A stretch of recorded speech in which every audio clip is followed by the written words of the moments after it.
Hello. Today's daily lead code challenge problem is find all anagrams in a string. So in this question we are given two a string s and p and we have to return an array of all start indices of p's anagram in s. We may return the answer in any order. Right? An anagram is a word or phrase formed by rearranging the letters of a different words or phrase, typically using all the original letters exactly once.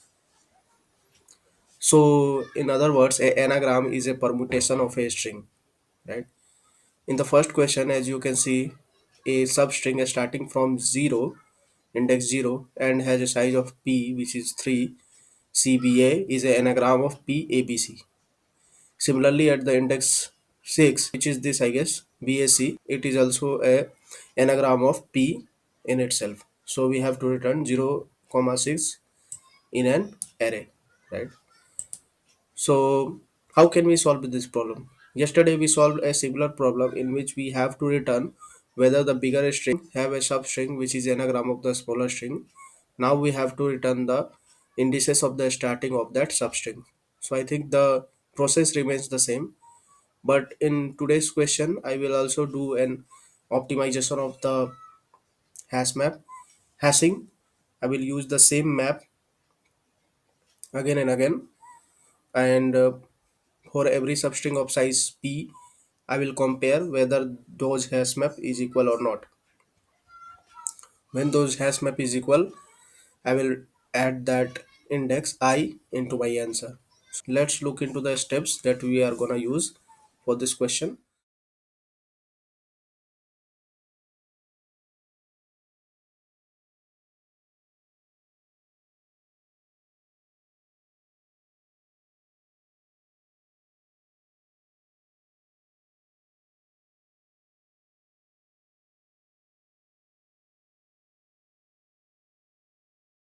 So what I have done here is that if my size of p is greater than s, there is not any possible solution for that, as substring of s doesn't have a capability to contain all of the p, right? So let's suppose my s equal to abc and p equal to abcd. So it is not possible to make an substring from s which is a anagram of p. In that case, we will return an empty array at any time, and then we will make two hashes for p and s. As only a smaller English alphabets are possible for this question, so our hash will be of size 26, and then we will fill the p hash to compare later s hash and fill that from the first index to the size of p, which is m in this case. Then at any window we will check whether which element is being added and which element is being removed from the s hash, and then which the element which is being added into the s hash, I will increase that element's frequency into the s hash, and which element is being deleted, I will delete that element from the s hash. So we will see that later, and at last we will compare whether my p hash and s hash is equal at any point of time. If it is equal, I will add that answer into my return array, and then at last I will return the vector, right? So let's try to code this question. And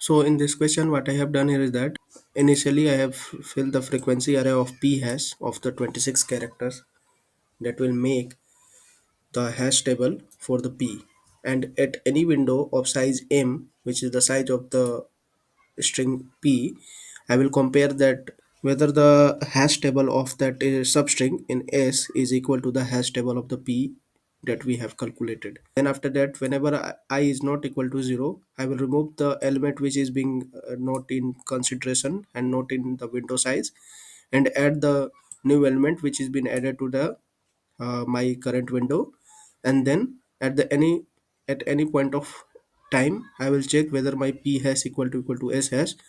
So in that case I will add that index I into my answer, and at last I will return answer. So let's try to submit this example.